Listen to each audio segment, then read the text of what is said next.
For Kuhn, scientific revolutions challenge some of the most basic assumptions of a given paradigm.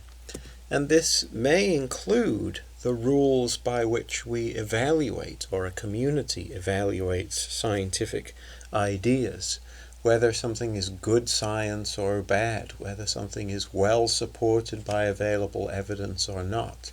Judgments about these kinds of issues might change during a scientific revolution. Now, this clearly is significant to our understanding of notions like scientific progress and rationality. If these rules can change from one paradigm to another, then it certainly is going to complicate our efforts to determine whether a scientific revolution is rational or not, whether it's progressive or not. If there were rules that applied across all paradigms, then we could presumably appeal to those rules, those standards. But Kuhn doubts on historical grounds that there are helpful rules for evaluating changes across paradigm shifts. Kuhn suggests, and this is rather metaphorical, but Kuhn suggests that what happens during a scientific revolution is more like a religious conversion or Gestalt switch. To understand what that means, look at the image here, which is known as the Duck Rabbit cartoon. It's called that because a lot of people will describe seeing a duck, and a lot of people will describe seeing a rabbit. It seems that one can view it as one thing, and you can also view it as another. Notice that whether you're viewing it now as a rabbit or whether you're viewing it as a duck, it's all about your perception. It's the way you're perceiving it. Nothing about the image changes when you say that you're seeing a rabbit or when you say that you're seeing a duck. So Kuhn seems to have thought that scientific revolutions were akin to this in certain respects. That although the data might not change, although the observations might not change, a scientific community comes to look at things differently. The community is regarding things in a different way, even if things out there in the world are staying the same somehow. Here's another example of a Gestalt image. This one is called the old woman, young woman illusion. So there are ways of seeing this as a young woman, there are ways of seeing this as an old woman. If you're unable to see either the young woman or the old woman, then it would be a good idea to Google this, and you'll find other images that will help you see both things that can be observed within this one single image. So when it comes to the replacement of one scientific theory with another, most of us probably suppose that this is the result of a scientist's or a scientific community's evaluation of the available evidence. So we suppose that one theory is discarded, rejected, and another theory endorsed and preferred, because that's what available evidence clearly recommends. Observations are gathered, experiments are conducted, arguments are put forward, and we suppose that these point convincingly towards the new theory, and hence we have an example of scientific change, embracing a new set of ideas. But Kuhn seems to reject this very intuitive, very appealing, almost common sense view of how science works, and suggests that scientific change needs to be understood in more psychological or sociological terms.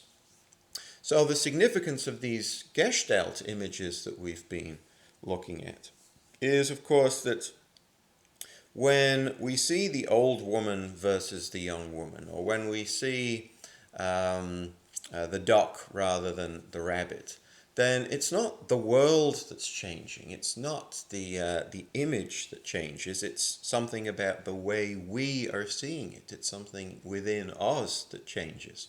And Kuhn seems to think that this is instructive, this is illuminating for purposes of understanding scientific change. That theories are adopted in preference to older theories, not because evidence convincingly gestures in that direction, but because we have come to see the world differently. We start to see things differently. And so, as scientists, as scientific communities, we embrace the new perspective, the different perspective. So, how does this even arise? Well, we've of course talked about normal science, Kuhn's idea of normal science, and we've recognized that within normal science, anomalies do accrue. Unexplained phenomena are discovered. These will be tolerated, says Kuhn, for some period by scientists and by communities of scientists. But as time drags on and these anomalies persist, and we're still unable to satisfactorily account for them, then the scientific community might start to lose confidence in their prevailing assumptions, in their existing theory, in their existing methods. They might start to think something about our assumptions here, something about our framework must be wrong, must be inaccurate. Because if everything was correct, then we'd be able to account for these anomalous phenomena. So the confidence of scientists in the prevailing paradigm, in the existing framework, is shaken, and as a result, they become more open than they previously were to more radical ideas, very different ways of thinking about things, very different ways of doing science, very different ways of analyzing data or even gathering data. So this openness to more radical ideas means that a scientific community becomes more aware of non-empirical considerations. What makes a theory a good theory? What makes science good science? These kinds of questions start to attract significant attention. This, at least, is Kuhn's sketch of what precedes a scientific revolution and what precedes a change in attitude towards how science can and perhaps should be done. But there's a fairly serious problem with Kuhn's account here. And the problem is that there doesn't seem particularly strong historical evidence for these crisis states. So if we reflect on the paradigmatic examples of scientific revolutions, the Copernican revolution, which resulted in us replacing a geocentric view of the world with a heliocentric view of the world, or the Darwinian revolution, which replaced the idea that species were fixed and didn't undergo change with the idea that species might actually undergo significant changes given sufficient geological time. We look at these examples of scientific revolutions and look at the state of the scientific discipline prior to these important publications, these important ideas, and there doesn't seem to be compelling evidence of any crisis among the scientific community. It doesn't seem to be the case that they're deeply questioning the merits of their assumptions, that they're looking for radically new approaches. So there's a suspicion, at least among some commentators here, some who have read Kuhn carefully, there's a suspicion that perhaps Kuhn injects some of these ideas into his theory, not because he has good evidence of them, but because other aspects of his theory of science require something like this kind of story. Perhaps if we relax some of the other Kuhnian ideas, then this demand goes away. So Kuhn seems to think, for example, that working scientists are very heavily psychologically committed to the existing paradigm, that it's almost impossible for them to conceive that their core assumptions are wrong. If that's correct, then it is going to take something dramatic to shake their confidence and bring about scientific revolution.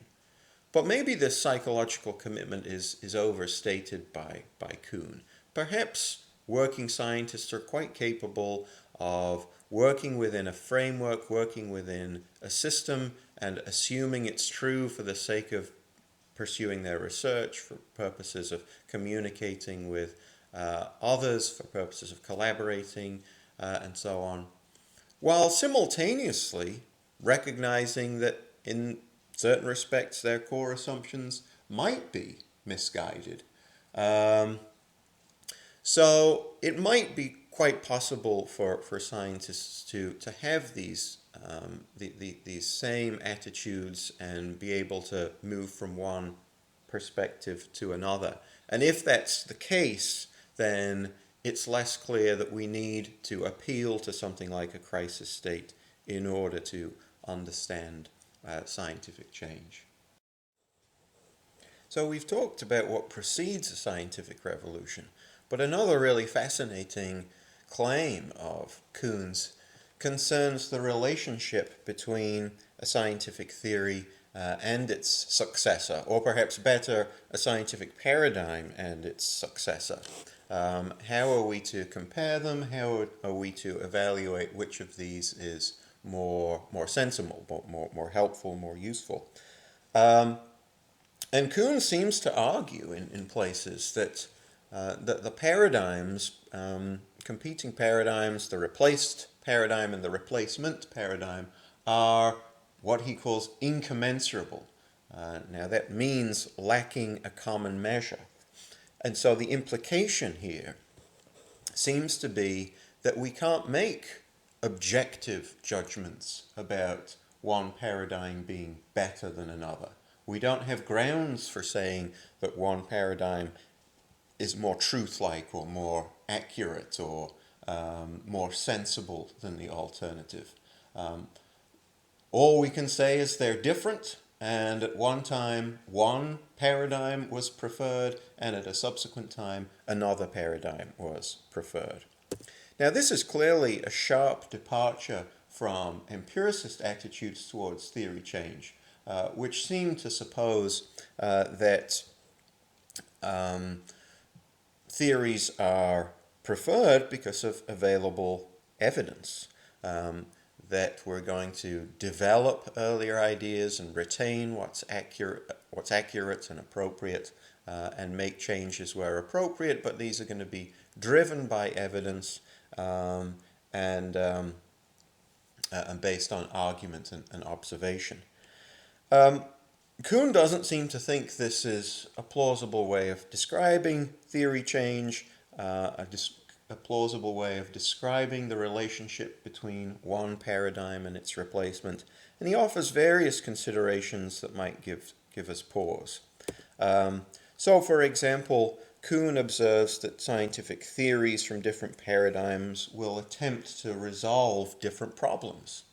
How can we make comparisons, comparative judgments, when different theories are trying to do different things? How can we say which one is better if they're trying to do or accomplish different things?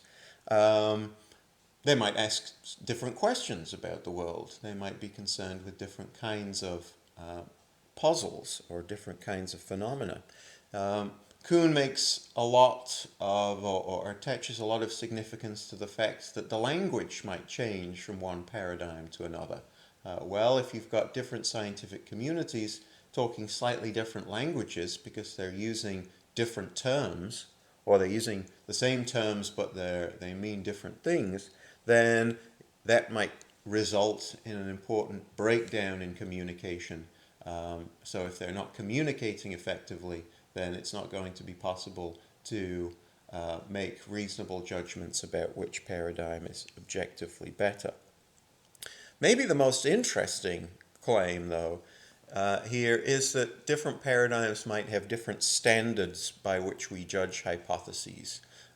So if you've got different paradigms, and a good theory or a good explanation or a good hypothesis means one thing within one paradigm, but means something different within another paradigm, then it really does look problematic as to how we might decide which paradigm is to be preferred.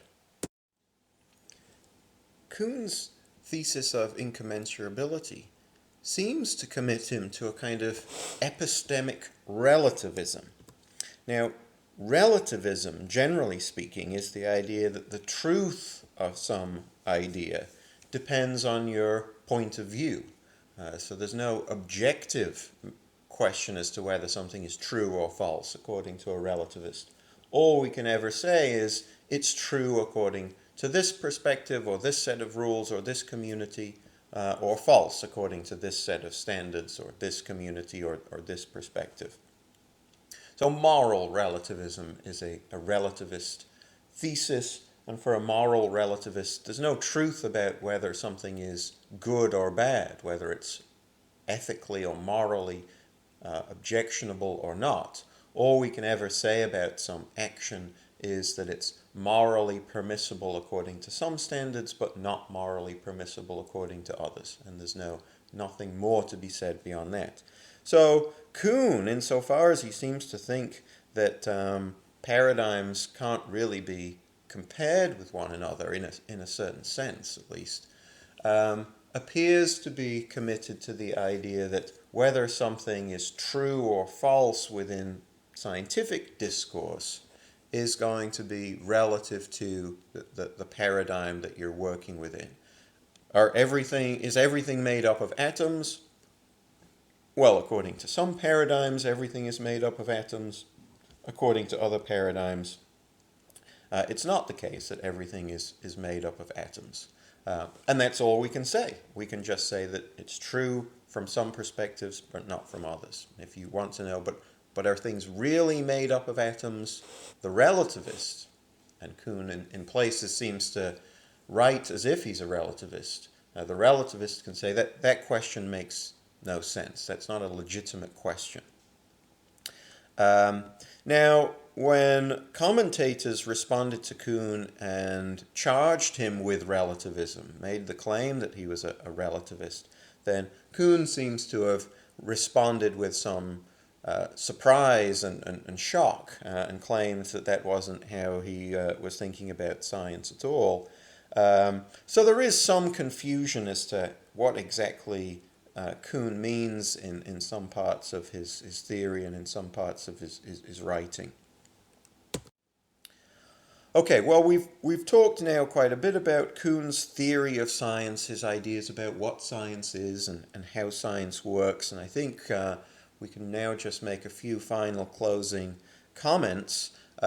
Most obvious is that Kuhn genuinely revolutionized the way in which people came to think about science. Prior to Kuhn, there wasn't a great deal of interaction between the history of science and the philosophy of science. There wasn't a great deal of effort spent trying to understand the psychology of scientists or the social structure of scientific communities for purposes of developing accounts of what science is. So insofar as Kuhn has pushed people to think about these alternative perspectives, then his impact is enormous.